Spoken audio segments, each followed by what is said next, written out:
Hello and welcome to the Comic Conspiracy episode 243 for the week of January 12th, 2016. My name is Ryan Higgins. Who is here with me? Brock Sager. Jim Jokisch. And Charlie. Hello everyone, how are you doing? Very well, thank you. I'm good. Toby's been out the last couple of weeks. He's actually going in for surgery, we believe, tomorrow for a leg injury he suffered. So I don't have all the details yet, but that's why you shouldn't play basketball. You should sit on your couch and read comic books instead. Or watch movies and TV.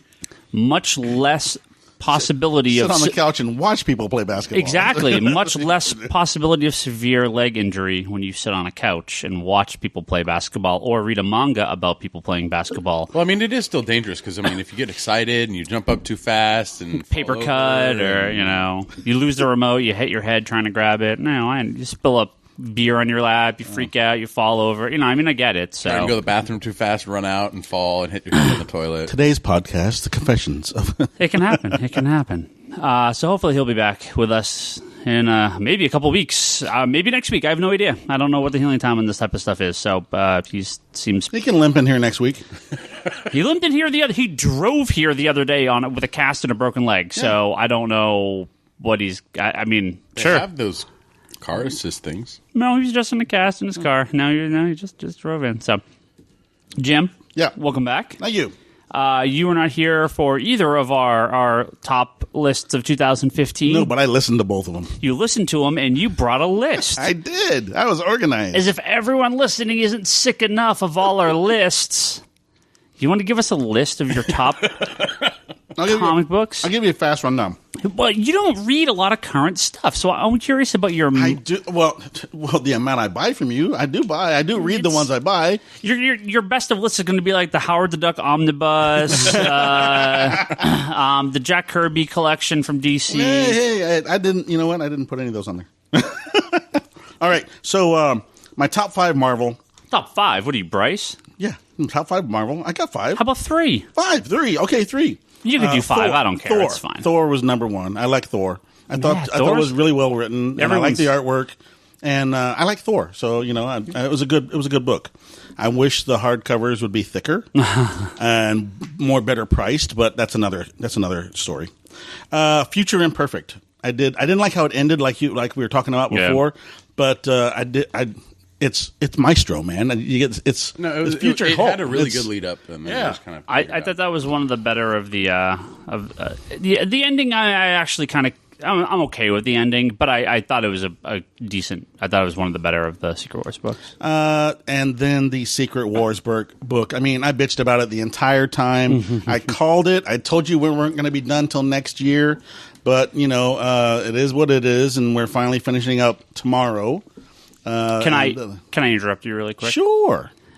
So, no spoilers, because I'm going to spoil some stuff someday. But some people listen to this Tuesday night. No spoilers. I did have a chance to read Secret Wars number 9, and while I felt the delays and the weird pacing of issues like 6, 7, and 8 hurt what was a great start to the series, 9 sticks the landing and brings it back around. That's good. I think Hickman, my favorite work by him was his run on Fantastic Four, and this is basically an issue about Doom and Reed. So the quality he brought to Fantastic Four, I think, kind of comes back in this issue. Excellent. Like I said, I felt it was a little jumbled in the middle, but he sticks the landing, and I'm actually... One thing I'm a little confused about, we'll talk about more next week, and I'm sure we'll have answers for it by then. There is kind of one bigger thing, though, that I was genuinely a little surprised by. It's not the ending I thought it was going to be. So, well, the amount of the amount of anticipation that has been waiting for this damn book to finish up. I mean, a year later, and not quite, but it's pretty damn close. It's like 8 months. Yeah. I mean, people had speculations on what was going to happen, and then people didn't care, and they just wanted it to end. So I'm looking forward to reading it tomorrow, and I hope I enjoy the ending. Yeah. So that was my. Can I tease a little something? Sure. Charlie specifically should be able to draw lots of parallels from this book to, let's say, a certain British long-running television show, science fiction television show that he's intimately aware of. He might even have a podcast about this show. If this issue was co-written by Stephen Moffat, I would not be surprised. I'm just going to go out and say that. Okay, excellent. I think I want to see Charlie's. He's just finished it. What the hell? You've been reading while you've been on the podcast? Yeah. Yes, I literally just finished issue 9. Okay. We're going to hijack you really briefly. I'm not done yet. We're going to hijack you really briefly. No spoilers, Charlie, but did Stephen Moffat write this issue? Because doesn't it feel like the way it wraps up is just convoluted enough. Yes. Today everybody lives it's real. I mean, obviously the Marvel Universe survives, but I'm reading it and I'm like, yeah, this feels like a Moffat Doctor Who story. Like, yeah, it really does. So I guess to sort of sum it up, this is, because of the ending, this is probably my favorite Marvel event since... It's a rare one that actually ends okay. Well, most of them, by the time you get to the ending, I'm kind of sick of it. Yeah.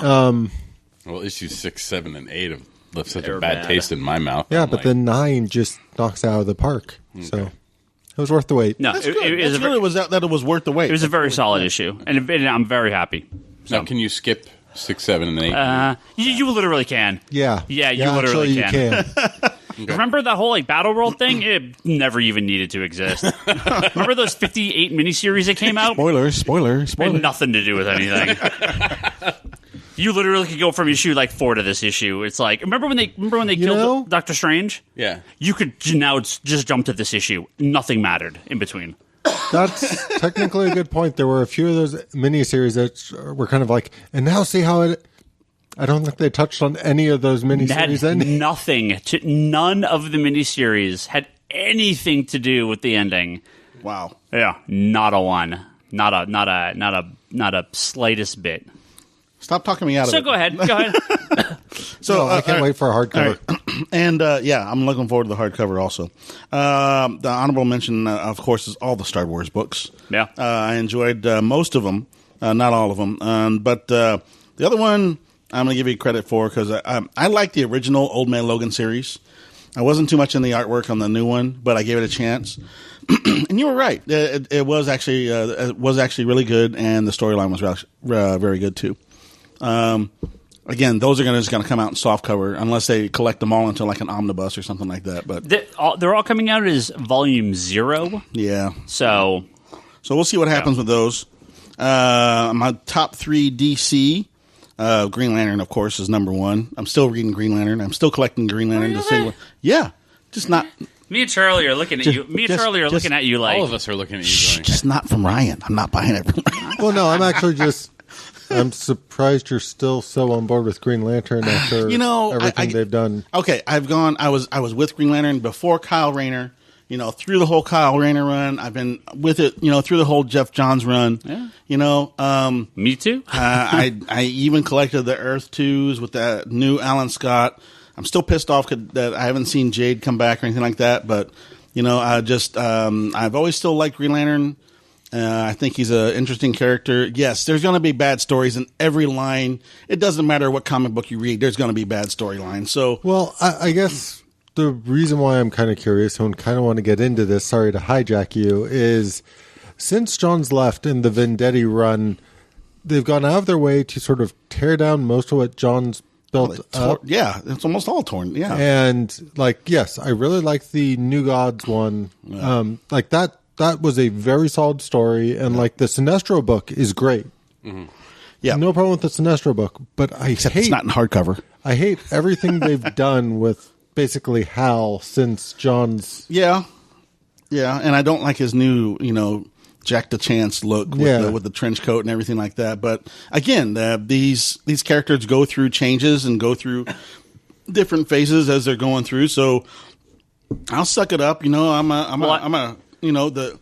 Same thing with my sports teams. I'm still St. Louis all the way. So there's always going to be bad years, and there's always going to be good years. I have hope for Green Lantern because all the issue 50s are either the last part of the story or the changing issue or the first part of the new story. So there's some big stuff coming. DC did announce. Did I talk about this last week? No, I think it was after the podcast. DC did announce that they're going to have. Well, I got an email from DC saying we acknowledge... Don't tell anybody this. No, we acknowledge that the 2015 was a transitional year for them. That's okay. A great way of saying, we fucked up. It was not our best year. We were moving. Don't hurt us but so bad. Transitional not only in the physical location, but also in maybe editorial and... Didn't you say this is the first year that Marvel beat out DC in your sales? For us, yeah. Yeah? Yeah, and they got beat out by a company that was consistently late with its books and everything. I don't think it was Marvel necessarily that beat them out. It was the Star Wars publishing line. Oh, Star Wars. Oh, yeah. That is what put Marvel above and beyond. So go back to DC. They said they are going to. They have lots of big plans for 2016, and they're going to be talking about it very soon, including at a retailer roadshow, which I go to pretty much every year. I've gotten everyone they've had, and with the new DC offices now fully done up, I'm very excited. Can I go with you this year? Fantastic. Sure. Great. Couple in ticket. You got to let me know when to get it. So how many can you take? Jeez. So like I said, I'm going to the DC Retailer Roadshow. This is the jerk we work with. All right, so props to being an owner.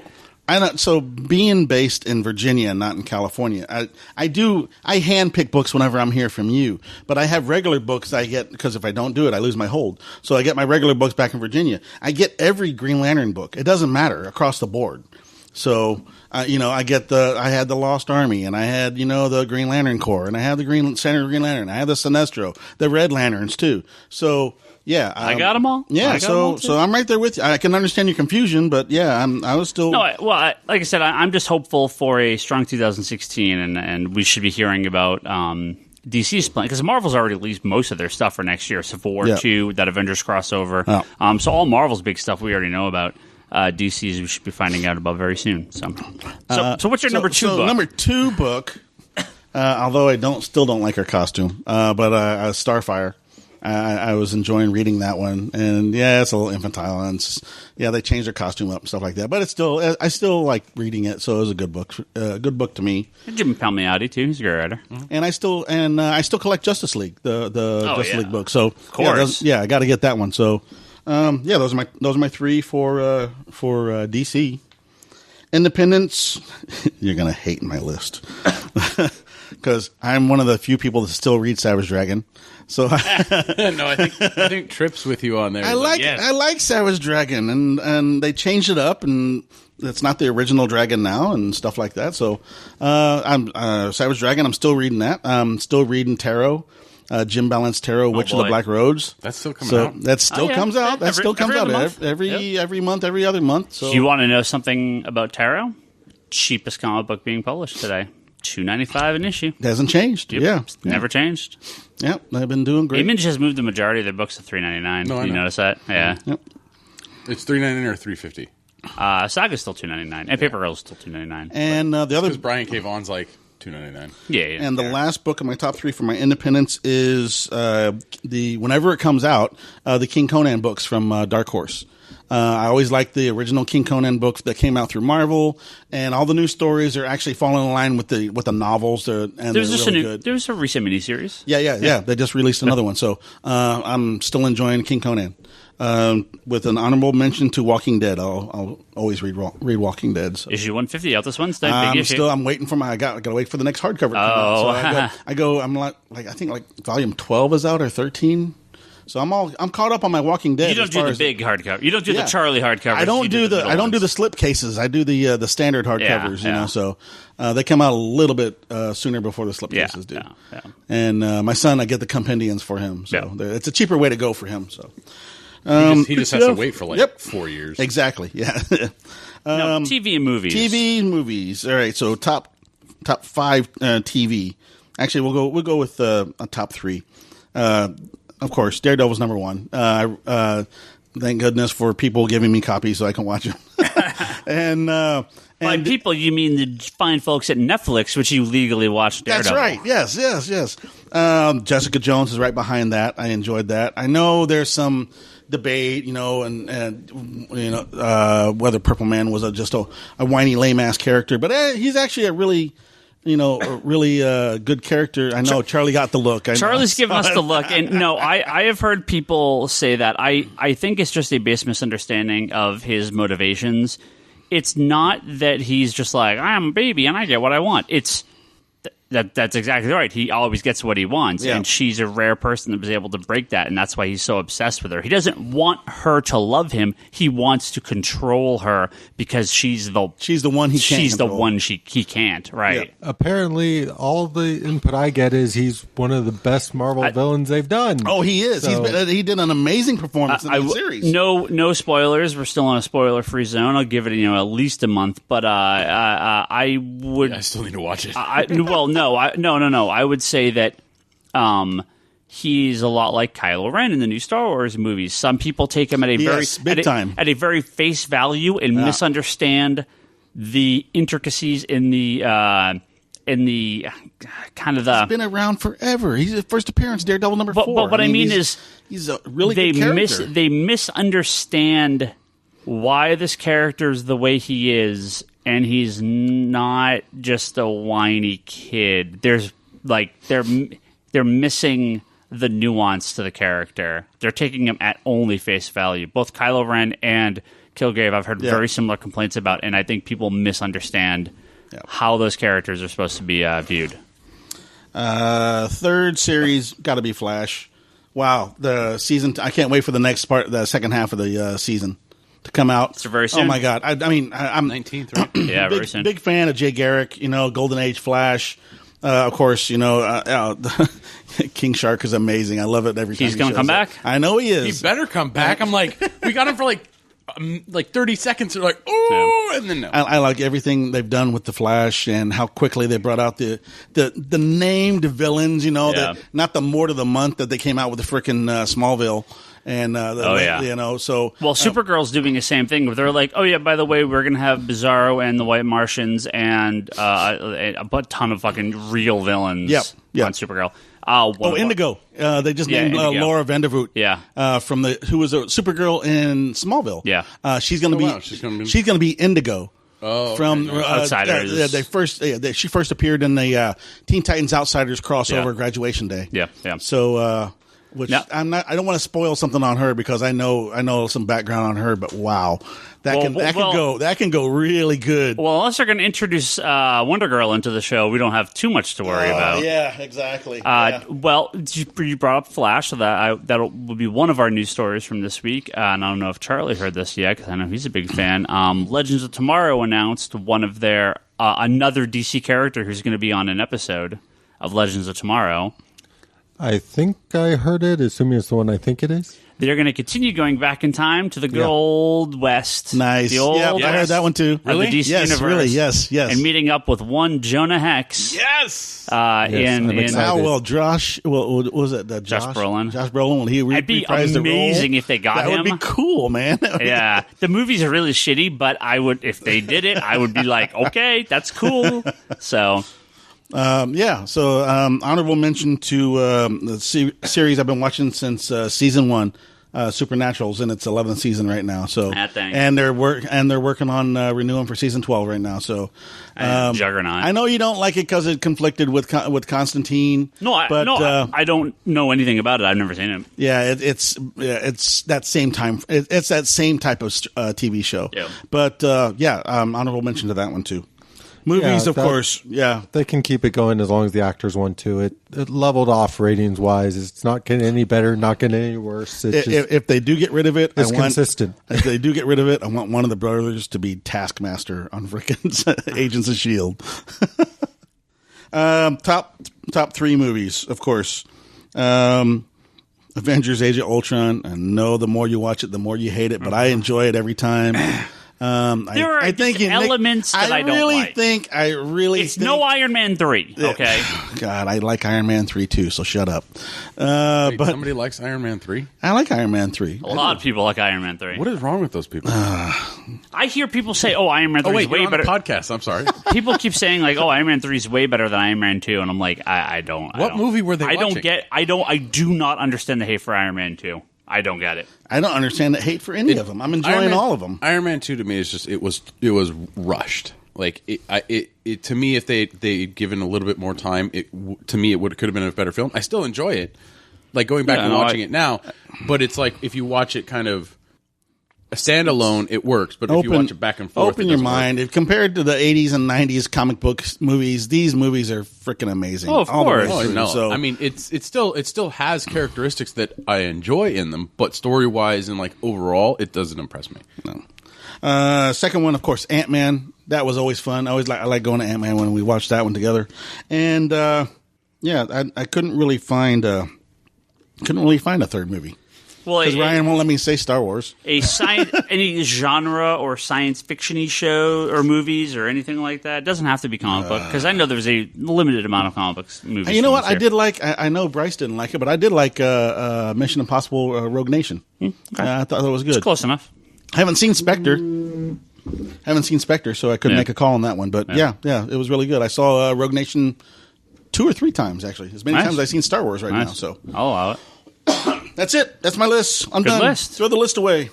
Good list. We got a few news stories out there. That too. is a real Jim Briefly. It is.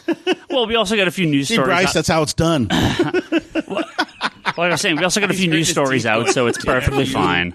Brock. What? We didn't get a chance to talk about this last week. Yes, we did. You had an adventure that you wanted to talk a little bit about here. You went to Portland. Mm-hmm. And you, Portland, whatever state that's in, Oregon? Yes. Oregon. The rest of the country. And you did a little tour of comic shops with our good friend Tripp, who has been on this podcast. He was on this podcast once. Yep. He's a subscriber here. Yep. Long-time customer, long-time friend. You guys wanted a bit of adventure, some shops in Portland. And I know there's specifically one that you want to talk about. Good and bad. Why don't you give us a little, give us a quick lesson here of the Portland comic shops. Okay. Well, normally I've done this a couple times where I go on vacation and I plan a week or a day to go and check out shops wherever I go.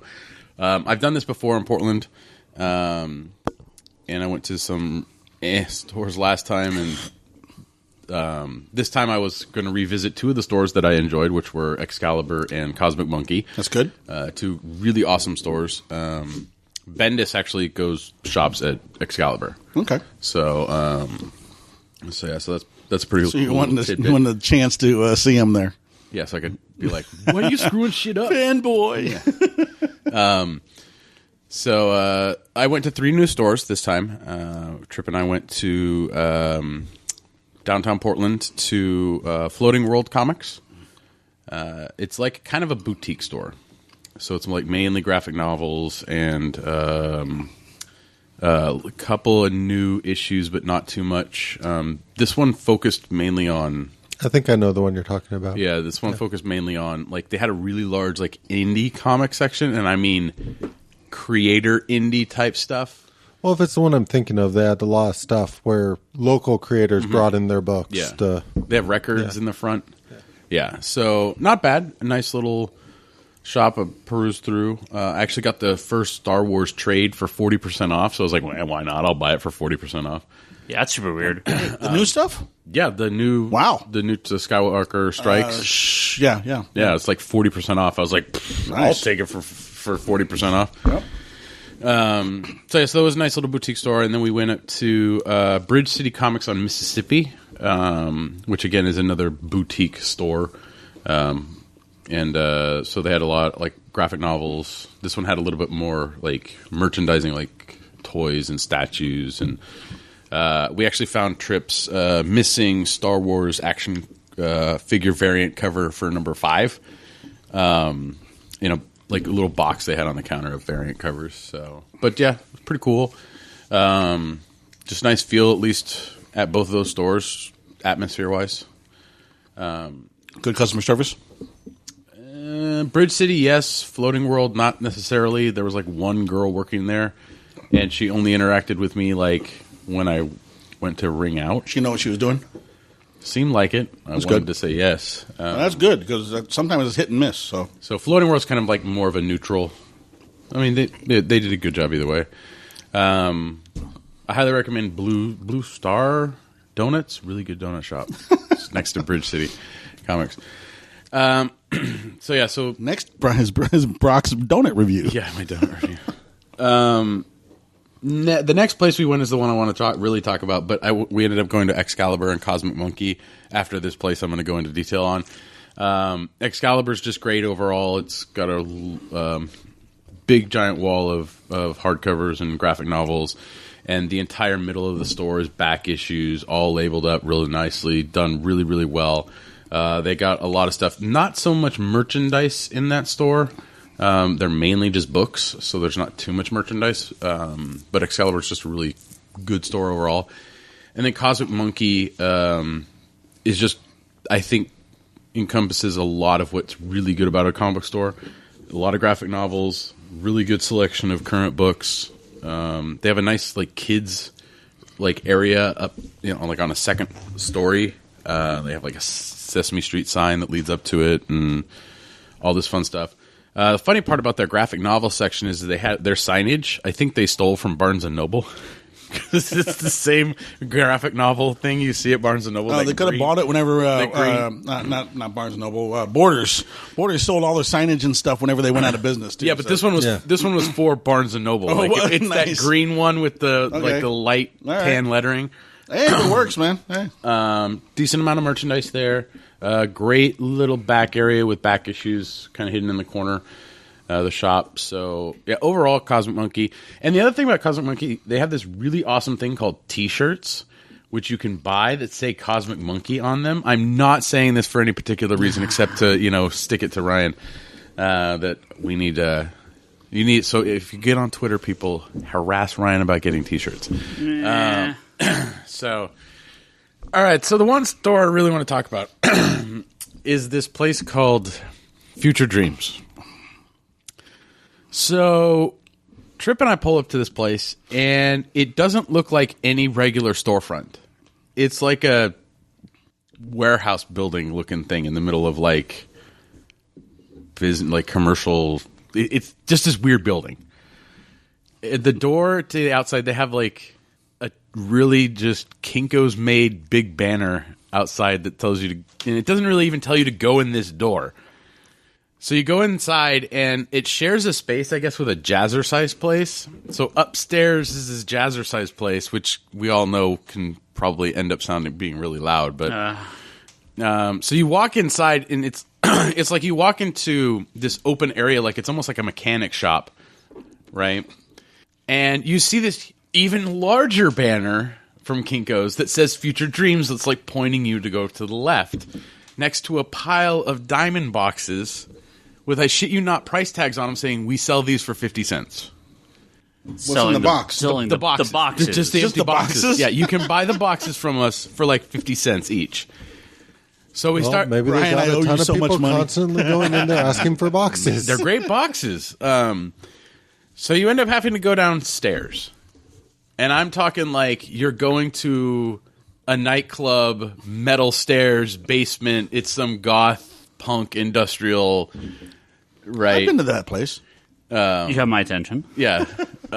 So you go down a flight and then another flight, and you enter this space that, Ryan, I think if you saw this space, you would freak the fuck out and run away. I saw your pictures. It's terrifying. Because it's almost as if a previous owner of this shop, Wet Dream. Yeah.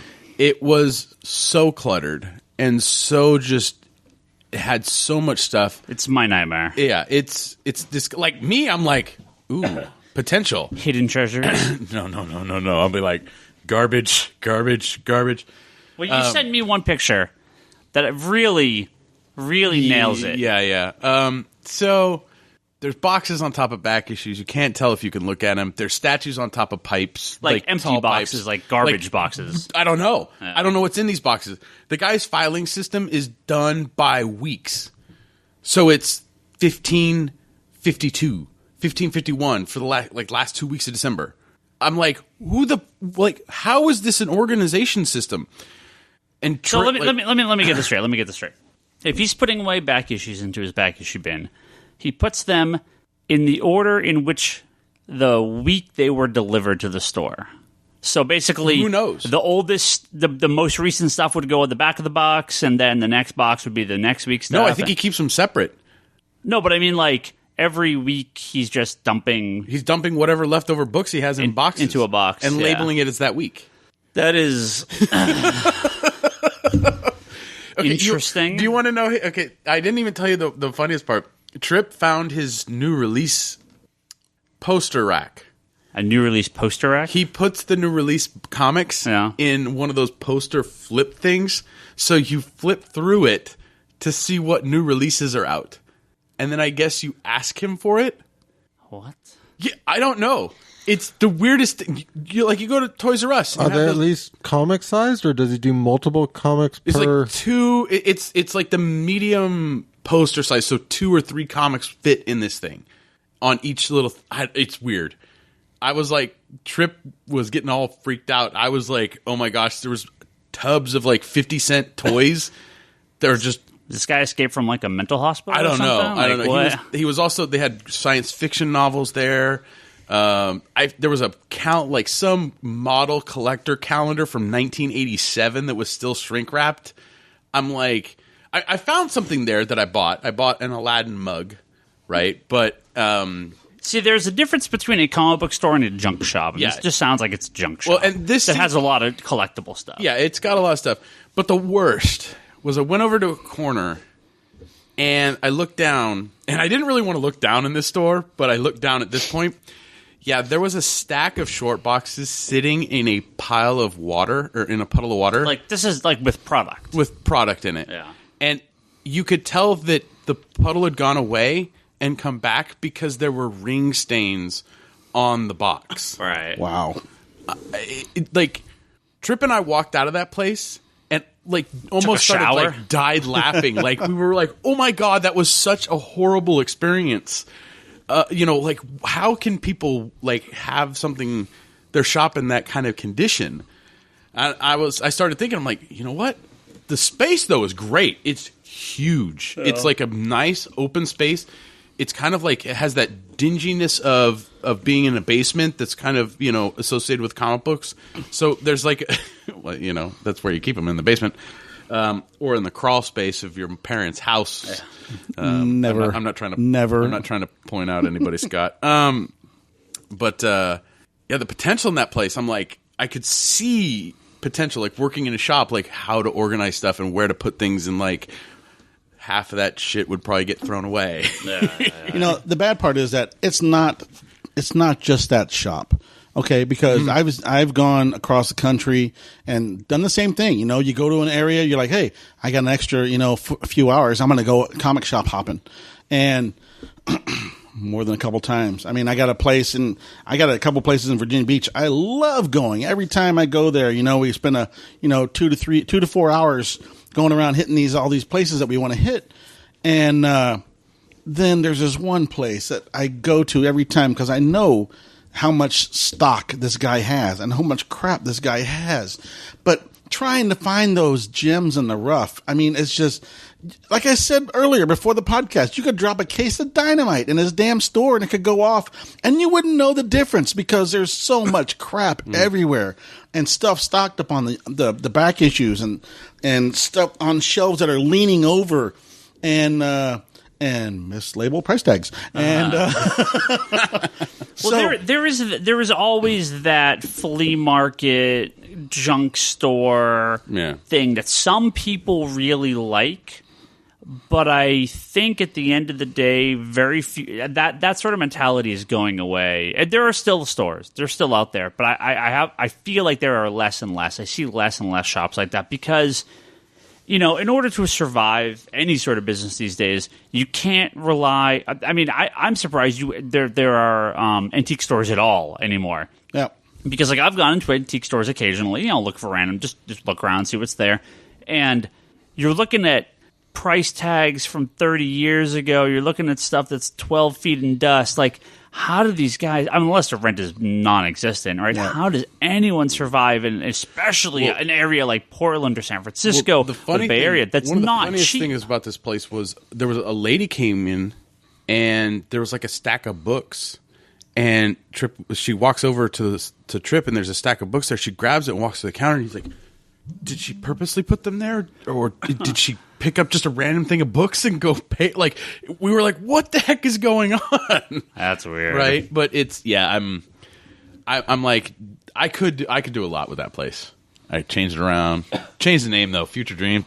Yeah. Turn into Brock's Well, the dream is that sometime in the future this place will get organized. Yeah. So. Good luck with that. But yeah, no, I mean, if you get a chance, just doing a nice comic shop tour of places, when you go on vacation or even in your local area, get to shops that you don't get a chance to normally get to. It's normally a good thing to kind of attempt to do. Yeah, absolutely. Yeah. Don't. Yeah, you have your local comic shop. You have your favorite shop that you go to on a regular basis. Every week, every day. But especially when you're in here for work. Especially when you're in here. But go hit the places like I go further and further out. I don't even know what's in San Francisco. I need to go check out and see what they got up there. So there's a Brian Hibbs place, Isotope. Yeah, but you're not going to find back issues in most of those shops. They're all boutiques. It's all new stuff. Yeah, boutique ones. You hope killers, trades, dream crashers, dream smashers. Well, I'm just trying to help you out. I mean, as was already pointed out, the being able to pay rent and cater to a specialized market does not work in San Francisco. Yeah. Most major metropolitan areas. Right. So, and that's why places like, Texas and Florida, they have these gigantic comic stores with huge collections of endless stuff. Because one, it costs nothing to live there, and two, there's old dead people everywhere, so they just get collections by the boatload, right? I mean, there's so much space in Texas. Like this is the space they had to rent. I love going to Texas for training because I come back broke. Rent a warehouse for $9 a month. Oh my God! I mean, it's just going to Austin Books, going to Capstone Comics, going to all these other places. Just hitting them up, and you're like, that's on layaway. That's going on layaway. That's going on layaway. And you come back and the wife's like, what'd you do? Nothing. I went to Texas and I had a big wallet. And she's like, son of a bitch. And I came back with no wallet. All right, we got a couple. Was that it? Everything? You done? Yeah. Okay. No, I mean, I would highly recommend going to Cosmic Monkey or Excalibur Comics if you're ever in Portland. Portland is a big comic book city. There's a lot of creators that live up there, a lot of small press stuff. They have the Emerald Con? Emerald City Comic Con. Oh, okay. Oh, that's in Seattle. Well, that's in Seattle. Seattle. Okay, so. Portland has Rose City. Yeah. So, yeah. It's a big comic city. Yeah, there's a ton out there. I mean, I looked up on Craigslist. I guess the Things from Another World across from Dark Horse in Milwaukee, which is just a little south of Portland. They're hiring. So I found comic shops in Singapore. I found just toy shops like crazy over in Taiwan. I can't. Well, that's because they're made there. You would think that, right? But it's harder to find than you think. But South Korea, I couldn't find much. It's really hit and miss overseas. Well, so. I think you kind of touched on this, Ryan, with the, it's how do you pay the rents sometimes but like most small businesses nowadays, it's like rents are getting so high that it's difficult to kind of start out. I mean, when I first started working here, you were saying that you need like $250,000 to open a comic book store. Now it's like you almost need $500,000 to open one. Again, if you live in an area like this, think about you need inventory, you need stock. Yeah. I see comic book stores that open sometimes, and obviously you don't need to have your shelves bursting at the seams when you open. But a lot of times I see we get an email every week, maybe every other week from Diamond, and one of the things is like, oh, here's pictures of comic book stores around the country. They do like a little Q&A. I was on one time, but it was like the store was messy. Like nothing was cleaned up. It's terrible photos. I need to get a new one done because the store's changed a lot since then. That was Ken days? No, I know it was like right after I bought the store. It was just a lot was still a lot had happened, but still a lot had not happened. I remember the nooks in this place. Well, it was past that, but it was still there. Was stuff still hanging off the ceiling?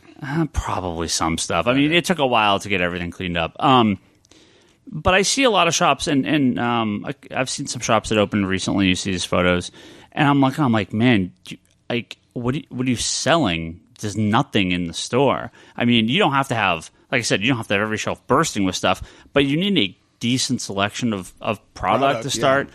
And Marvel and DC and Diamond and Image and all these companies, they will for new stores. There's a really good program where you can get stock on a lot of stuff, really, really cheap. Good. And they want more customers, right?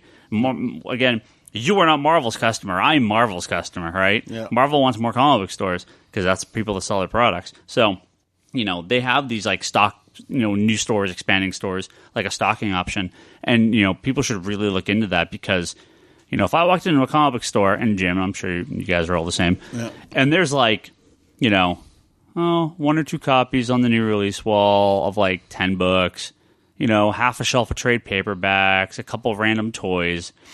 Like, I don't know, are you going back there? Like, that's your impression, right? But if you walk in and there's just rows and rows of good stuff, again, not has to be like spine out for everything, but just a full-looking store. You're like, oh, I know this store. They have a lot of stuff. I'm going to go back there. Absolutely. And that first impression, you need good stock. And, I don't know. Stuff. No. I always find it interesting when people buy a comic shop because they're big fans and they kind of stock the shop with a certain amount of stuff that they've bought for themselves over the years. And you can always kind of tell based on the stuff that's on the shelf just what that person was into. Yeah. Yeah, we're slowly getting rid of Dawn books. I think we're done. Well, we've gotten rid of the box, but there's still some lingering. So we got some not news my stories. fault. I took the box. Yeah. We got some news stories. Got a handful of stuff to talk about here. We need like a jingle for and then a couple questions, and then that'll be an episode. Like good jingle. So as you all know, Civil War II is happening. Yeah, didn't you break that news? I did. Ryan Higgins, a Comics Conspiracy, original reporting of Civil War II happening. From a postcard. Yeah. So this past, when was this, Monday? Yeah, like Sunday, Monday? This week or last week? There was an article in the New York Daily News basically talking about Civil War II, and they had kind of a, we're in the writer's room while they're hashing out all the stuff for Civil War II. So first of all, when I got that postcard months ago, they hadn't even, there's no script, there's no story, there's nothing, right? So that tells you, I mean, they're testing the waters. Obviously, we know how comics are written. I mean, this stuff is done by committee. It tends to be done. What could we sell the most of? Okay, now come up with a story about that. I thought it was monkeys throwing poo at a wheel. Well, that was one of the things I actually liked about Civil War I. There was a lot of stuff that would come out as issues would come out. Like, that was actually so-and-so's idea and that kind of thing. Well, with this, we got a little more backstory that it's going to be not Captain America and Iron Man, despite maybe the tease. No, it's going to be Inhumans and Mutants. Well, it's going to be Captain Marvel and Iron Man being on two sides of the story, two sides of the fight, I should say, in the story. Wow. And to me, it feels to me like it's sort of the superhero equivalent of immigration concerns. Miss Marvel as part of the new Alpha Flight, the space inhabiting Alpha Flight team, is trying to protect Earth. Captain America is like, hey, whatever, let all the aliens come. We don't care. Iron Man? Or Iron Man, I'm sorry. So, interesting setup. I mean, Marvel just keeps trying to push Captain Marvel, sorry. Books fail over and over. It's not a bad character. It's a great character. But the last few series have not clicked at all. So, with them trying to push the movie, obviously, I think they're trying to build some buzz in this character. We'll see if it takes the fourth time. They're pushing Miss Marvel's new costume and stuff a lot because they just released Captain Marvel. Captain Marvel, sorry, yes. Ms. Marvel, Captain Marvel. They just released her Comiquette statue from Sideshow. So they'll be soliciting that soon. So. Yeah, there's going to be a lot of merch for. I know they're just for the original Miss Marvel look. I know they're pimping it up because they want the movie to do really well when they finally get to it, but. Man, it's just like you said. It's not taking hold. No, I mean, she was a great character. She was a great supporting character. The Miss Marvel series, the more recent Miss Marvel series from like early 2000s, mid 2000s. Was that the Land one? The Land covers? he did some early, yeah. Brian Reed, I believe, is a writer on most of that. Greg Horn did a lot of those covers, yeah. That was a legitimately really good comic, and it was a good mid-level seller for Marvel. It was never, their number one, but it was good. The more recent Captain Marvel stuff is, the sales have been abysmal on it, and it's got had better sales whenever she was a supporting character with no powers in frickin' X-Men. Yeah, it's got a loyal fan following, but no sales. So they're trying to do it again. We'll see if it happens. One of the things that smells when she was binary. One of the things I think that was interesting in this article is they're it must be the next quarter for Marvel because another character is going to get killed off. Throughout the course of this meeting, they decided that the best way to start this book would to be to have a high a big name character in the Marvel universe get killed off by another big name character in the Marvel universe. So. At this point, my eyes rolled so far out of my head, and they rolled all the way back around to just being like, all right, well, who's coming back in 6 months this time? Well, maybe they'll have Vanilla Isis take somebody out. There was an article that came out today that was from Marvel. It was not dead anymore or something like that. I saw that. Yeah. I can't remember what the hell it said. Let me look it up.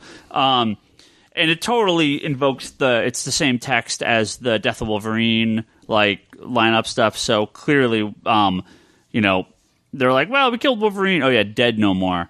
We killed Wolverine for that sales boost, but and I liked the all new Wolverine, but the sales haven't been that great. We're a couple issues in. I think sales already plummeted pretty fast. So. Just there was a teaser for the Marvel Free Comic Book Day book, which is the Return of Captain America. So obviously, which Captain America? Steve Rogers? I would assume Steve Rogers because sales on the Sam Wilson Captain America book are fucking abysmal, and they were not great with the previous launch either. It's okay though. The new issue 5 that comes out tomorrow, new Falcon. They introduce a new Falcon, and guess what? He's white. Well, it's just Marvel's like, we're going to do all this stuff for 7 issues and then cancel it because nobody's buying it. Well, it's kind of an interesting thing because I was talking to somebody in the shop on Sunday. And he was like, "Oh, so they're doing all." I'm just like, "No, they're messing around with all sorts of stuff. You have the female Thor running around. You have Falcon Cap. Every major Marvel character. Yeah. Iron Man." Maybe the only one they haven't messed around with too much, but the prior arc, he was the bad guy, right? So it's basically every. But they did the same thing back in the 80s. They made Hulk gray. They made Captain America the Captain. They made Thor's bones brittle. They put Iron Man and silver and. But why did that work? Why did some of the are those more fondly remembered due to nostalgia, or do people actually like them? Are we going to look back in 10 years and be like, man, remember when X-23 was Wolverine? That was awesome. And I legitimately like the book, but it's not that it's not that Falcon as Captain America is a bad idea. It's a great idea. It's a really poor execution. Yeah. Nightwing is Bruce Wayne. Nightwing is Batman. Fantastic. Yeah. I will always remember that as a great run. Yeah. Loved it when it happened. Loved it now. X-23 is Wolverine? Yeah, it's a good book. It's working. I like it. Sales aren't there, but I like it, right? So one of the things I find really, really interesting, especially looking at myself to a degree on this, is for a long time people would hold up the Clone Saga as what you never go anywhere near. It's horrible. Shouldn't touch it with a 10-foot pole. And of course, these nice thick soft covers came out. People bought the same soft covers. Same stuff we said about the Clone Saga maybe 5 years ago when people were like, well, actually, Clone Saga was okay. Is the shit I've heard about the Star Wars prequels in the last 6 months. They're like, well, actually, the Star Wars prequels are okay. No, they fucking weren't. I lived through that. No. Yes, I will own the prequels because that is how I will get you will own the prequels when they are attached to the original releases of 4, 5, and 6. Exactly, which is what's going to happen. Same way I'm going to own them. I own a bunch of issues of the Scarlet Spider Spider and the Clone Saga stuff because it's attached to the New Warriors, because I got those books bound. I was just going to say that. Yeah, and that's why I own those books. The only reason he has that right. Scarlet Spider. That's why I own those books. But no, they are fucking trash. That series was bad. That series basically almost killed the entire Spider-Man franchise. I mean, I'm not disagreeing. I just find it funny that if it was so universally despised, how did it end up with like 5 volumes of trades? Oh, but like nostalgia. That? I mean, that's what happens. Yeah. And they brought back Kane. They brought back a lot of the Clone Saga characters that came out of it have since become decent characters in the. In the the potential's always there. The overall gist of the Clone Saga I never felt was bad. It just got way too convoluted and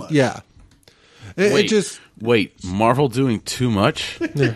But I mean, that sounds like Secret Wars in 58 miniseries. Some of the key events that happened during that time in the comic book was good, though. It's just you have to jump from like key issue to key issue. If you read everything in between, so there needs to be the 5 trade for the nostalgia people, and then there needs to be the oversized, nice hardcover of what you need for you. That's what you're telling them, right? Clone Saga was before Onslaught, right? Yes. Yeah. Barely, right? Yeah, or did they kind of overlap a little bit? No, I don't think so. I think because I think it was done by then. Yeah. That was our next big event. So next story. I moved some TV movie talk here. The Teen Titans show on TNT is officially dead. This is from the Hollywood. They're all going to appear in Supergirl. This is from the I'll get to that in a second. This is from the Hollywood Reporter. This is quoting one of the writers. The script just wasn't there. There is an unbelievable glut of superhero things on the market right now, and if you have a really good one, clearly people are up for it. But I just don't think that there's a need for one that, for me, at least on paper, didn't seem to be screaming to get made. They were saying that you were having some issues with the story and it just was not clicking. Couldn't figure out which Titans to put on the thing. Because everyone wants Beast Boy and Raven and Cyborg and Robin and Starfire, but they just go to Cartoon Network to get that. Yeah, I mean, I think the potential. Cyborg's illegal now. Well, the potential for a Teen Titans show is amazing, especially the way Arrow and Flash basically have their Team Arrow and Team Flash. I mean, right, it's the same deal. Yeah. And Legends of Tomorrow is just even a better example of that. And if they needed somebody to beat up on a weekly basis, they can just bring Dr. Late in. Yeah. You know? But your talk of teaming up, Mark Guggenheim, I believe it's Mark Guggenheim, one of the writers and showrunners on Flash. I think is he actually a showrunner? I mean, it's. I think he is. I'd be more inclined. There's a couple guys. Instead of seeing Teen Titans show up on Supergirl, I'll be more inclined, and you're going to love this, to see Legion of Superheroes show up on season 2. It's gonna. I'm calling it now. Show up on Supergirl. I'm literally like 100% calling season 2 is going to be Legion of Superheroes. That's why we're getting all those Legion shit right now. And since Tom Welling is working on CBS, he can show up as Superman. That'd be awesome. But they did confirm once again that talks are back on for a Flash Supergirl crossover. Yeah, I saw that. It was off the table, but now they're back on the table, so Excellent. They are talking, and that would be amazing.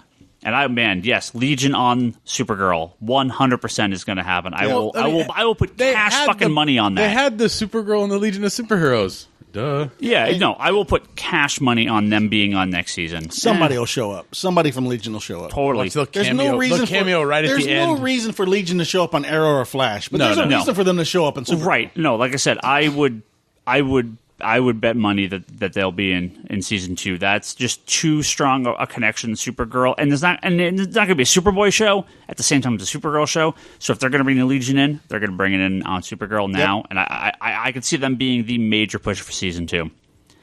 We also had the On Again, Off Again, Back On Again Mockingbird show. Apparently got greenlit on ABC. Yeah. Being did they actually have a name for it? It's called Marvel's Most Wanted, which I think could be a great anthology show, bringing multiple characters. After you said that, I just saw the cover to Hulk's shit list. Marvel's Most Wanted? Yeah. Why? Remember that cover, Hulk's hit list? Hulk's list? Hulk's hit list? Yes. And it looked like it was Hulk's shit list. Correct. I just saw that cover. Marvel's Most Wanted. Yeah, it's like the Days of Future Past. Well, I can. I do have another piece of news. Speaking of Agents of S.H.I.E.L.D., this comes from Clark Gregg, also known as Coulson. Phil Coulson for Agents of S.H.I.E.L.D. He believes that, and this should come as no surprise to any listener of the podcast. We've been talking about this for 2 years, or for the last year now, almost 2 years. He believes that Marvel's Inhumans movie will have nothing to do with Agents of S.H.I.E.L.D. and their version of the Inhumans. He says, the Inhumans movie, I suspect, will be its own cinematic version. The writer and director will have free reign to do what they want to do with the Inhumans, but hopefully there'll be some way that our Inhumans connect to that. It'd be too bad if that was wasted. This was the talk when S.H.I.E.L.D. started. Oh, it's going to be connected to the Marvel Universe. And from the very beginning, it's no. The Marvel movies exist, and S.H.I.E.L.D. has been the little show in the background going, me too, me too.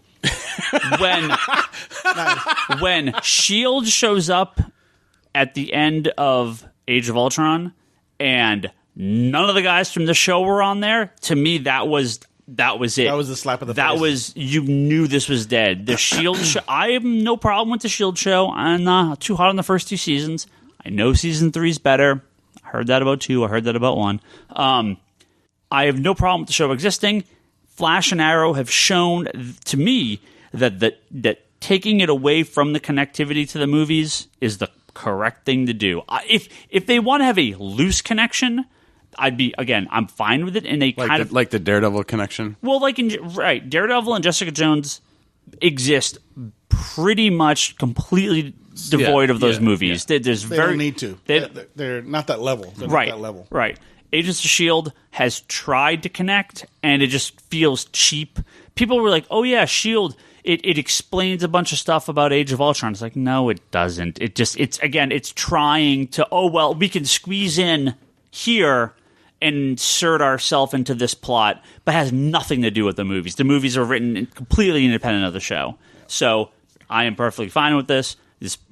Again, we thought we wanted it, but S.H.I.E.L.D. itself proved that that's not the direction to go. And, if they want to do some multiverse movie for DC or Marvel, for DC, where Flash and Constantine and Supergirl and Smallville and the movies all team up, I'm the first guy in fucking line for that. But, I don't necessarily want Flash and Green Arrow and Supergirl in the movies. I think the TV shows have shown... the TV show universe, I think, works in and on its own. Like, Supergirl even can not even be something that's in the Flash Arrow universe. Yeah. It could be something that's in another Earth. Right. Yeah, part of the multiverse. Yeah, right. So, but that's the thing is that's a great opportunity for them to jump around and have crossovers that work. If they want to. Because it kind of says, Arrow and Flash, you can do your thing here. Yeah. Supergirl, you can do your thing here. Right. It gives them a little bit more flexibility, but it also gives them the chance to say, yeah, screw it. We're going to have Supergirl and Flash team up from Earth, Supergirl Earth and Flash Earth. Yeah, right. Whatever, yeah. I think that's the correct way to go. We'll see. Obviously, we'll see what happens when this comes, when more of this stuff comes out. But yeah, I am all up for it being its own thing. So that's perfectly fine. And again, when S.H.I.E.L.D. came out and they said we're gonna have the Inhumans, just no Black Bolt, no Medusa, no Karnak, no Lockjaw, no Gorgon, no Crystal, no. Right, it's like... So wait, are you having Inhumans? No, exactly. It's like, it's a bunch of bullshit Inhumans we just made up in the comics last week. Literally last week to be in the show. It makes no sense. They're legally Inhumans. They're... Well... Technically and legally Inhumans. I guess if... Squirrel Girl's an Inhuman now. I don't have a problem with the way they're handling the Inhumans in the show, but it is one of those things where I figure the movie's going to be the royal family, and they might do something along the lines of coming out of hiding and tying it into the show that way to sort of bring their people in out of the cold, as it were. But I don't know. The fact that they worked in the Inhumans so far ahead of when the movie's going to come out and all that just makes all the logistics sort of a nightmare. Right. And then, to me, I go back and forth on this. I like when things are different than the source material. I like it when they have similarities.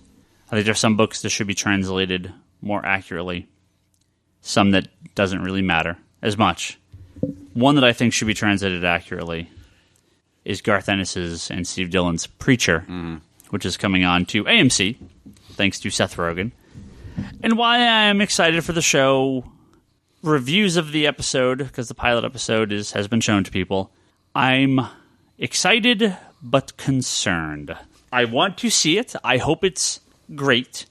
It's not Preacher, and that's a little worrying to me. No, it's a Preacher. It's not the comic, right?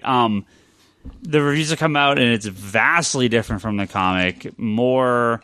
Seemingly more like, crime, like not like CSI, but it's done more as what's the crime drama, like a crime drama, yeah.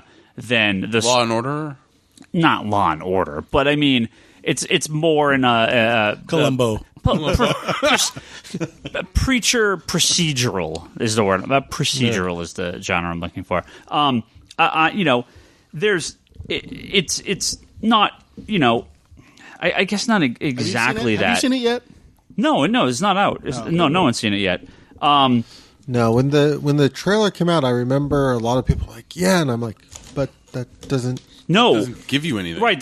When I saw the Preacher trailer, I was like, okay, that's not Preacher. It has nothing to do with Preacher. Yeah. So I am very concerned. Walking Dead deviated pretty heavy. But sort of. I mean, initially it kind of goes in and out. It hits a lot of the highs, but it deviates a bit. We said from day one, Preacher is very hard to translate. Uncensored on Showtime, you can do it. AMC, they show a lot of shit in Walking Dead, but they're not going to show a guy fuck himself on AMC. Go right? fuck yourself. Yeah, they're not going to show. I think even that they would be the picture. I think even they would find it hard pressed to show the 600-pound, 2,000 years of inbreeding descendant of Jesus crushing a man as he falls out of a helicopter. Some of these things from the comic, I think they wouldn't be able. Some of the greatest moments in the comics, the Meat Man, probably couldn't get away with on the show. Okay, wait. Let's stop for a second. Who would you cast as the Meat Man? God, I don't know. The hell? Rick Moranis. I can see that. Yeah, I totally could see that. But I hope it's good. I'm concerned. I will watch it. But this one's close. This one's close to me. With the superhero stuff, the world's open. There's so many stories. As long as you got the feel, you're okay. Preacher, that's just like 70 issues. I don't know. I'm really concerned. Really. Is this feeling you have with the Sandman movie? I'm going in there with virgin eyes. I have never read Preacher. Yeah. What is wrong with you? What? I don't read everything. Oh, he'll read it. It's coming out in Absolute. Yeah. All right, now I'll read it. Oh, yeah, which I'm pre-ordering, by the way. Here's my thing with Sandman. Sandman is literally every story that's ever been told. So I think there's a lot of ways you could take the Sandman and have it not be a direct translation of the comic. I think Sandman lends itself to being like, you could just tell stories about this guy. You know what's funny this being. I always was like, no, Sandman needs to be a TV show. Sandman needs to be a TV show. And over the years now, I've been like, no, you know what? It could be a movie. And especially with that Robin Williams movie, What Dreams May Come. Mm-hmm. Like, I think kind of like visually, I can see it working really well on the big screen. When I think of a Sandman TV show, I almost think of like Tales from the Crypt or something, where like House of Mystery or House of Secrets. Yeah, totally. Where have Cain and Abel host a show about the dreaming in Sandman. And just be like this totally crazy, like, oh, here's just random stories from this. When you could have continuity and continuing plots and stuff. But, or have them open up your Sandman Absolute while they're doing it. Yeah. Or be kind of like,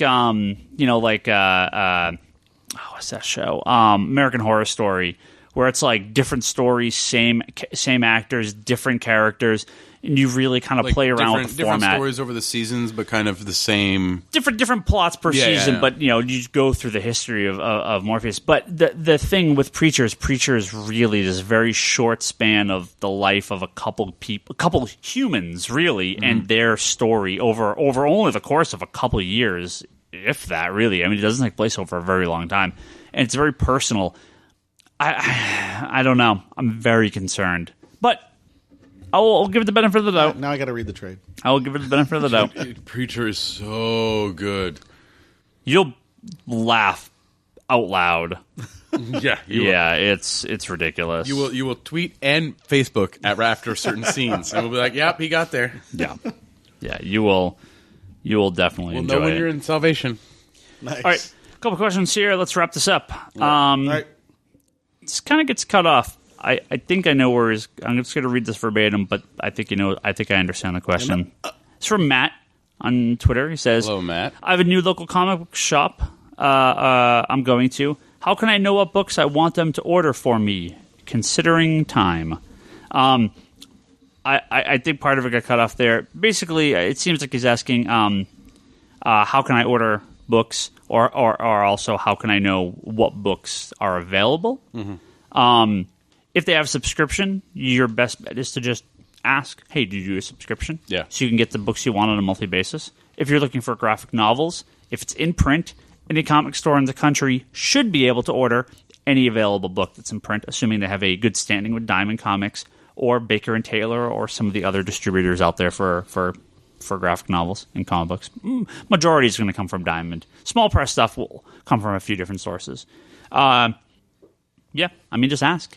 Yeah, the previews is going to be your best bet to kind of for new stuff, upcoming stuff, coming out, and all that. Yep. Amazon will often don't fall into the previews trap of ordering a shit ton of stuff, ordering everything. Yep. Yeah, be aware the stuff you order in previews won't be out for 2 to 3 months. In some 6 cases, months, year. Unless there's delays. If it's statues, you might end up getting screwed a few months later when they resolicit the one you actually want. Damn Harley motorcycle. Cancel and then resolicit and don't let you know that you need to reorder it. And that happens a lot. My Dr. Fate helmet.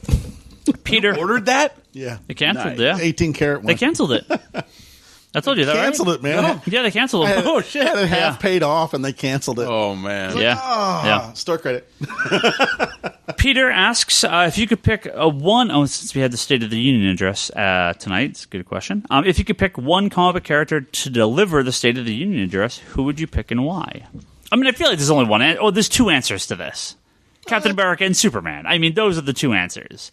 But you could. But I want Lobo to deliver the State of the Union. I was going to say, it depends. If you want sort of somebody serious, you're right. If you want somebody not so serious, I'd sit there and watch Harley. I can tell you right now, Bryce would want Deadpool. I was going to say that. Damn it. That would be good. Deadpool Cable. deliver the State of the Cable Union. should. Just go Charlie, with Cable. Right, Thor just gets up there with this hammer and just smites all of Congress. Just you're not worthy. You're not worthy. Yeah. You know who I would really like to see, just because I want to hear the voice and hopefully it scares the crap out of people, is Batman. Batman give the State of the Union address. Or, of course, wait, hold on. What am I talking about? There's only one person that gives the State of the Union. Uncle Sam. Oh, that'd be good. Forever people. What are the Freedom Fighters? No. DC? I'm thinking. Earth 5? Anthony Hopkins' Odin voice. Nah. See it? I want the Mark Hamill Joker voice. Oh, that would be awesome. Yeah, the Joker, Mark Hamill. Got a question from our good friend Cross X Hunter, who actually just ordered a book from us today. Thank you very much. Oh, that's the one I packaged up? Yeah. Joker. He actually asked what we thought about All New Wolverine, and I feel like we've talked about it, and we actually mentioned it earlier. But he also asks if any of us have read a book called Tomboy, published by Action Lab Comics. He read the available issues, and he's really interesting. I have not heard of this. I know Action Lab. I mean, I've seen the book. We haven't read it. I don't not want to get here at the shop. So, nope. And you guys had this one? Nope. I did read Super Zero on Sunday. That was good. That's from Palmiotti. Yeah, it's a new. What's an Afterburn? I think is the name of the company. It's a new company. It was a company I had never heard of, but I need to read this. I'm gonna kick myself if I may be confusing this with a different company, but Afterburn is good idea, Charlie. Get up and get the book. Is Mike Mart's former X-Men editor for Marvel left and created his own comic book company? Aftershock. Yeah. Check the editor on that. It should be Mike Martz.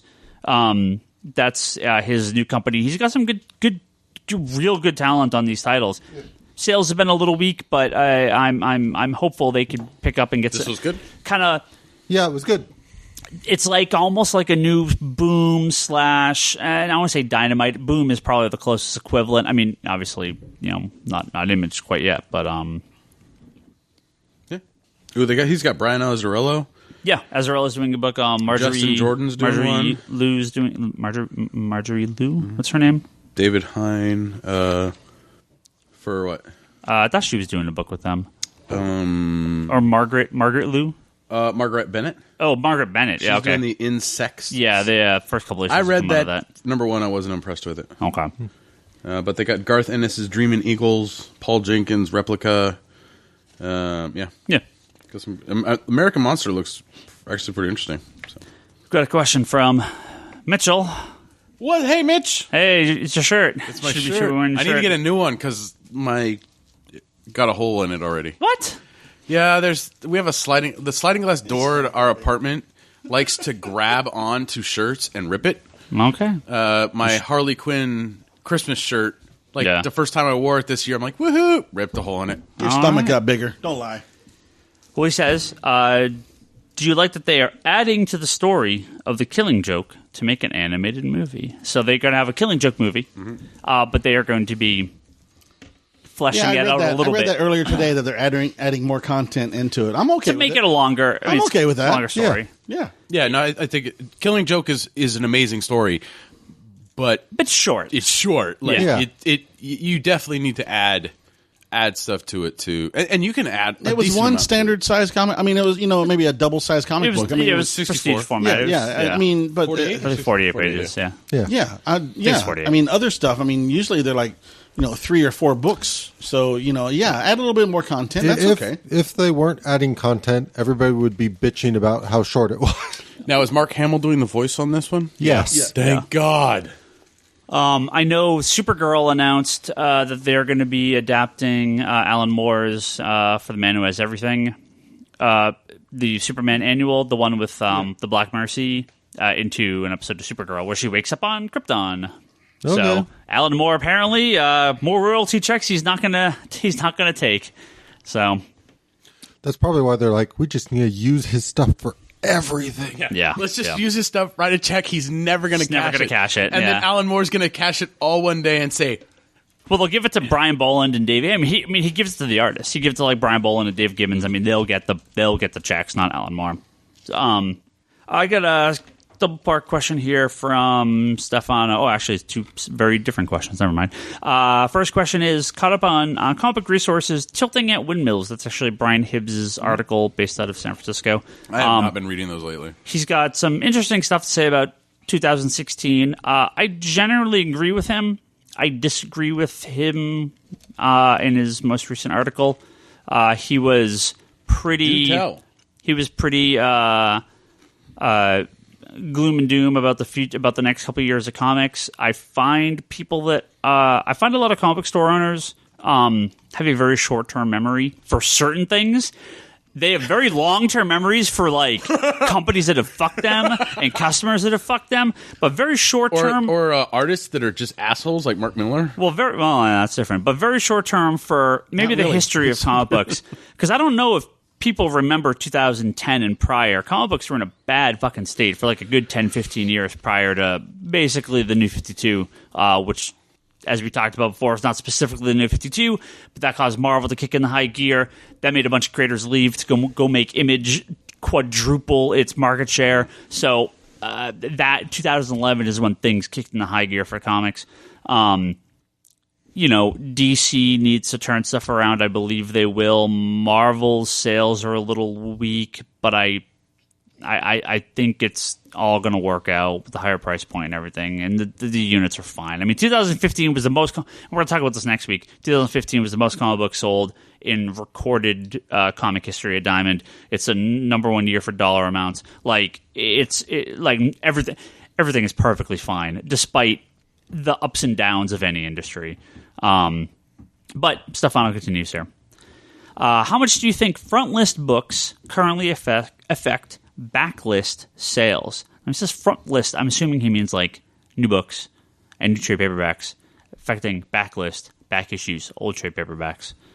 I mean, I think we all here are proof of this, that if you like something, you're going to go back and fill in everything, right? Yep. That you can.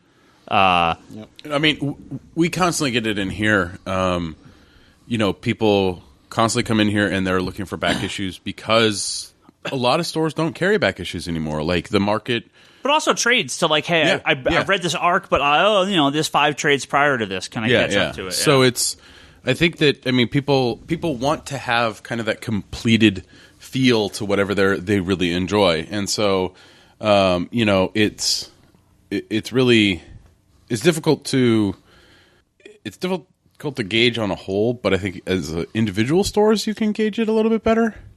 Our back issue sales were decent this year, weren't they? Well, it's not only that. I mean, look at industry wide and store wide. I mean, what are the best selling? Some of the best selling trades are Batman Volume 1, Walking Dead Volume 1, Saga Volume 1, Hush. Right? I mean, old quote unquote comic books that it's not. The number one books are not always the most recent volume. In fact, it's usually the very first volume or the early volumes. Sandman Volume 1 is always in like Diamond's top 100 list. No other volume is, though. It's always Sandman Volume 1. Well, that's because all the colleges are having their students read that first volume. It's every book. Almost every book will have this long tail where the early issues sell the best. And, how many people are reading 24 volumes in The Walking Dead? Not as many as read the first. Yeah. Well, the thing is like, because when I came back into comic books 8 years ago, and I walked in the store, and I asked you what I should read, I mean, that's what you told me, like A Long Halloween, Hush, like you gave me all these, ones. You grabbed me all these volume 1s or all these standalone stories. That's what, people are aimed towards. And DC has done a good job of... Batman. Batman in particular. Batman specifically has so many good standalone books, way more than any other character. Yeah, in very fact, true.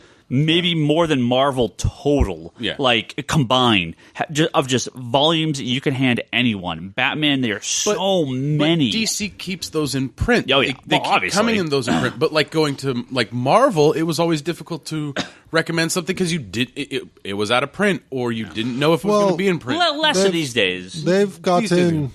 Okay.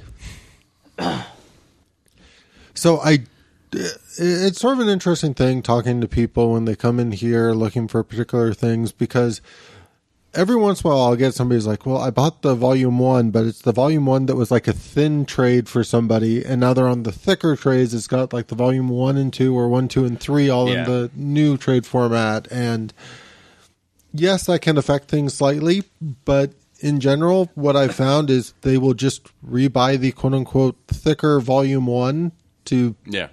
Like, it seems to me like there's this natural progression that as stuff gets older, it gets collected in a form that makes it last longer. Because when you have a nice, thicker trade like that, and that's one of the great things about sort of like Hush and Long Halloween and all that, is if you hand somebody that book, they turn it over, they look at the price tag, you very rarely get sticker shock from somebody. Like most people kind of have an expectation when they have that sort of physical media in their hands that keeps it going longer. That's one of the reasons why when you look at like the Walking Dead compendiums and that kind of stuff, they go very well, because when you have this big, heavy book in your hand and you turn it over and you don't suffer sticker shock, it works very well. And I kind of feel like most of the companies are now kind of learning this in terms of the cycle where, yes, for the people who are dying to keep up and everything, putting out the smaller trades work. But in terms of sort of your long-term sales on a book, you do need to cycle out the thinner trades and move to the thicker trades. Yeah, I think DC did a good job of finding that kind of sweet spot. They're not the Marvel 4 or 5 issue trades. They tend to be 8 to 10 issues, a little thicker, a little better price point. Well, the price point fluctuates. Depending on the tier of the book. It falls within like a $3 range. Well, yeah, but I don't find those books mispriced. I think Image has a very good pricing point, but they're going to condense more to bigger volumes as time goes on. I feel it's pretty standardized. Marvel's still kind of all over the place. Yeah. But what are you going to do? Well, it's like you guys have recommended Superior Foes of Spider-Man since I've like the Ant-Man stuff, and I was always hesitant to buy the 3 trades. That sounds right. It's like 3 trades, and I think they're like $17.99 or $19 each, and that's $60 for 17 issues. And I'm like, no, I'm not paying $60. But what they're coming out later this month with the big giant hardcover of it. That's what, $50? I don't know what the price is, or something. $60. I don't know. So, but like it's better value, I think it's a better value getting that all in as a whole. Yeah. With Walking Dead, we keep bringing it up, but it's easy for me to sell Walking Dead to people because I can give them the options. I can give them the single issue, the single like 6-issue trades, which are $14.99. They're all $14.99. You know the price. You know going in, you get this cool little picture that keeps going and going and going. If you put them all, lay them all together, or you can go. The hardcovers are 2 of these. The absolutes are 4. Yes, the absolutes hold 4. Or there's basically the reader copy of How to Get Walking Dead, which is the compendium, right? Because it's 8 volumes for $65. And my favorite thing about this sort of format is giving somebody the volume 1, like the thin trade, and be like, give this a try, is sort of at a price point that people are willing to go, like, sure, I'll check this out. Yeah. And then if they want more, you will see a lot of people kind of come back and decide, well, which format do they actually want to invest in? How long do you want to wait? Do you want to wait 4 months, 6 months, or 12 months for the compendium? No, the compendium's 4 years. No. We got 2 more questions. What I'm saying, though. Yeah. But also, Walking Dead is a great example of being on a really good schedule for release. Yeah. They have 2 trades every year. They have the 1 hardcover every year. Well, they upped it this year because of the war stuff. They did the double shipping. Yeah. They did the double shipping, so they've had 3 this year, and maybe another 3 this year. Yeah. We got 2 more questions here. Last one from Stefano, and this is actually interesting. He says, crazy speculation. Do you think VR tech, like the upcoming Oculus Rift... Oh, you mean your rant on Oculus Rift earlier this week? Or last week? I am excited to try Oculus Rift. I believe price point and system requirements make it inaccessible to 99.9% of people that would 99.999% of people in the world, 99% of people that would want to use it, right? Yeah. I think it'll get cheaper, it'll get better. Is this the silver bullet? I don't know. Who knows? But we'll see. He says, do you think VR tech could reinvent the digital comic and its consumption, maybe a motion comic revival? I actually never thought about that. But seeing like a big like virtual comic book in VR and just reading it like a more traditional comic book or like a panel-to-panel thing. I mean, those are bigger than Charlie-sized panels. That could be interesting. I don't know how it would work. I don't know if people would like that, but it could be interesting. I'd read one. Exactly. I vomit think after you got done with it. Probably. Well, see, this is the joys of, depending on how you read digital comics and stuff, it's sort of interesting that when you deal with sort of like the guided view with the sort of like looking at a panel by panel, you kind of have to read it that way on some devices, but it also doesn't really work on larger devices because it just doesn't really fit within like the view that way. I think looking at something like this, if you had a comic that was fully designed just to kind of take advantage of it, it would be really neat to sort of play around with. But I see it more as this would be neat to kind of play around with rather than a full-on, we're going to make all comics. That would be so expensive. Yeah. Well, that's why I'm thinking. That's why I'm thinking more just like a program that's like, pops up the panel, next panel, next panel. No, if anything, I could see them selling software that would allow you to like import it, or even potential like certain scenes within the comic book. Like, imagine if you got to a scene within a comic book and then could load that in the VR and like look around the Batcave at what everybody was doing in the Batcave during a particular panel or what. Like, I could see something like that kind of taken off as sort of like your augmented reality stuff where you kind of have certain panels that you could build in a full VR environment. I got it. The first book they needed to do for VR is Sandman Overture with J.H. Williams artwork. Break your brain. And very last question, one very close to my heart this week. This is from our good friend Ryan Hess, who asks, is this about New Warriors? Which comic book character is the most like David Bowie? Oh, yeah. We lost a great man this week. We didn't lose him. David Bowie. He went back to his home planet. He's the Goblin King now. One of my absolute favorite musicians of all time, David Bowie. Pretty sad stuff. But funny enough, I had a not too dissimilar conversation about this last night with Geekbox's Ryan Scott. There was talk that Guardians of the Galaxy guy, the director, Chris Pratt? No, the director, James Gunn, said that they were in early discussion of trying to get David Bowie to make a cameo in Guardians of the Galaxy 2. Yeah. And me and Ryan both turned to each other at the same time and said, but Benicio del Toro is already the Collector. Like, I could, like, if they were like, well, he can't be the Collector, shit, get David Bowie. Like, the character of the Collector in the Guardians movie. I mean, he's nothing like that in the comic books, but in the Guardians movie, I'm like, oh yeah, I could see David Bowie playing that in a heartbeat. Like, just really flamboyant and really strange, and oh yeah, that'd be great. He'll still be the Goblin King to me. No, yeah, Bowie's Morpheus, Bowie's Sandman. I mean, it's based on Robert Smith, but he's totally did Bowie's all over that design. I mean, yeah, and to me, that's that. I can see him as David.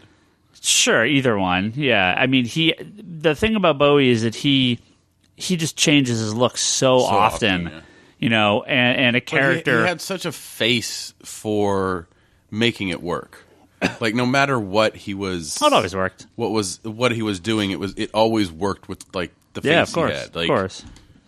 So, yeah, because we heard closing last night. We heard Space. What was it? Space Oddity. Space Oddity. It was really kind of surreal. Yeah, it's a great song. One of my favorites. All right, what's left? Are we gonna have That's it. A moment of silence. Thank Patreon people. We are going to thank some Patreon people. Charlie, do you have something? Charlie was just about to jump in. Say it. No, I'm actually just. David Bowie should be Cable, basically. No, I was actually thinking he's Chameleon. He's worn the makeup for the star. Chameleon. Yeah. There you go. People did call him Master, the chameleon of music, and he could do pretty much anything. So yeah. We have a few people we want to thank here over on our Patreon. I don't think I did. I think they were still processing the payments because of the first last week. So we have our full list of Patreon people here to thank. Still debating on what I made you to change this for next year or for this year. Maybe I won't. Have maybe you written 15 on the checks yet? I'm sure not yet. I'm sure by December maybe I'll figure something out for next year. Well, we have to thank our good friend. Oh, and if you want to be part of this, and we just got a new backer today. Thank you very much. New backers. I like new backers. You can go to patreon.com/comic conspiracy where you can donate some money to help us run this podcast. We thank we thank some of our lovely backers on this podcast. All of them, of course, can be seen on our Patreon page, and we do thank everyone that donates to us at every single level. You guys help this podcast every single month, and we wouldn't be able to do it without you. We have to thank our good friend Albert Soy. He's got an app called Plant Everywhere on iTunes. Is it on Android yet? I don't think so. Get working on that, Albert. Albert's one of my Disneyland buddies. RIP my annual pass. It expires in like 10 days, so... Are you going to have a moment of silence for that? Yeah, I'm going to have a moment of silence for my Disneyland annual pass. One last little trip. Going to tweet about crying about it? One last little trip down because they just changed the park all around. He's going to go down and cry on every ride. They're making the Star Wars, like half the park is closed because they're taking down all the Christmas stuff and the Star Wars stuff is coming, so their construction started, so like half the park is closed. It's ridiculous. But I'm curious to see It's disgusting. Like. My daughter knows the Vader theme. Like, she hums it. It's awesome. Everybody loves Vader. I know. Of course, we have to thank Jody Lawson. Everybody loves Vader. and Jody Lawson. And his anthology, canon the Triad Comics anthology at triadcomicsstudios.com. Make sure to go check those guys out there. And nothing to pimp, just a listener of the podcast, Manoa Place. Thank you. Place? Yeah, thank you very much. Manoa Place, that's the name. That's the name I was given. So there you go. Hopefully, he knows a place. He does. I never pimp anything. I'm going to pimp a couple stores. Oh, God. Comics Conspiracy in Sunnyvale, California. Thank you very much. Yes, that's a very good one. And the sister store, my favorite. Conspiracy of Comics in Sunnyvale. Yeah, that one too. Also, if you're in Richmond, check out Stories Comics in Richmond. There's 3 locations. And if you're in Virginia Beach, go check out Comic Kings. Their store is amazing, and the customer service is great. And I'm sure you'll get some good deals. Sent you. Well, we have other people to thank, too. We have to thank all our backers that we said we would thank on this podcast for their donations. And many of these people have been with us for a long time. We're waiting for you. You haven't done it. We have a bunch of people here. Mark Long, Edgar Moreno, Kevin Nguyen, Christopher Stone, Wesley Thon, Mike Campbell, David Sfar. His avatar is even a red hat. It's amazing. Of course. Christopher Noyes, Chris Kovacs, Joshua Redding, Alex McHale, Sam Che, Joel Jimenez, Joseph Herrera, Armando Testani, Chris Palaki, Aaron Wright, Jason Thomas, Ocularis. That's not his name, but that's what we'll call him. Michael Moore, Matthew Schnapp, Santiago. Man, we need to get the real Michael Moore, but this Michael Moore is awesome too. He is too. He is very awesome. Santiago Mendez Sloan. Can't forget our good friend Peter Parker, Father Dante, Don Kilson, and John G. Thank you guys all very much. I think it's hilarious. We have like Michael Moore, we have Peter Parker, we have Rick Perry is one of our mail order guys. Yeah. Wouldn't you love to have Stan Lee's name on there? That would be fantastic. Oh, geez. Yeah, so we got all sorts of awesome backers to back us at all sorts of different levels. Thank you guys very, very much. Much appreciated. Yeah, it is. And that's it. That's the podcast. We're going to go ahead and wrap up now. So thank you guys for joining us. Don't forget to go to geekbox.net and iTunes, where you can listen to this podcast, all our previous podcasts, and all the podcasts on our... You can rate us on iTunes, which we will never read. Yeah, I mean, I look at it occasionally. Can you at least get some so we can read them? They're funny. Forums.geekbox.net and the Geekbox and Comicspiracy Facebook group. That is where you can go to talk to all our lovely listeners and join the communities. Go talk to those people. Digital.comicsconspiracy.biz. Your Thank God that still redirects. It does. Yeah, of course it does. It's like comicsconspiracy.retailerplace.com is that's like Comixology's retailer redirection thing, but digital.comicsconspiracy.biz will get you there. Or go to comicsconspiracy.biz and click on the digital button. You can. That is your Comixology digital storefront that we run. Every purchase through there gives us a little bit of cash. Doesn't give it to Apple or iTunes or Microsoft. Screw those guys. Amazon we pay taxes. Amazon always gets their money because it's owned by Amazon. But we get a little bit too. So go ahead and make your purchases on there. You can log in with your Amazon account and link it all together. I think you can even make purchases from the main Amazon page. Yeah, I think you can. It's getting there. It doesn't redirect to us. You have to go through Comixology for that, but I wonder if there's a way to change that. Again, Patreon. Charlie, any good sales going on? There's always good sales. Patreon.com/comicconspiracy. Fail, Charlie. Go there and donate some money to us. ConspiratorBrock.com. That's Brock's blog and video pull list. Go check that out. Hopefully I'll have a more detailed post about Portland's trips up soonish. Wanderers in the Fourth Dimension podcast. That is Charlie's podcast about Doctor Who, and the Infinite Longbox podcast. That's a podcast about comic books. Go make sure to check those out. And don't forget to visit etsy.com/shop/Leanne Hill Art. That is my lovely wife's page where she has Star Wars stuff now. She's working on a Rey piece. Nice. Yep. So she's got one that will be up soon. Everyone's favorite. So why hasn't Disney hired her again? I don't know. Well, she lives here. She doesn't live in Hollywood. So, but you don't have to live there to draw. A lot of and them apparently commuting from Vegas to San Francisco is cheap. That's what I've heard. Twitter, I'm Ryan Higgins Ryan. Brock is Brock Sager. Bryce, who should be back on in a couple of weeks. Larson Bryce. Toby is Toby XI. Again, hopefully that surgery goes well. Good luck, Toby. Charlie's Insanity and Chaos. Jim is LD Exterminator. Go check those guys out. The Geekbox Comedy Button. Good job, Brandon. The All Talk Podcast. Those are our podcasts on our little network. All available at geekbox.net and iTunes.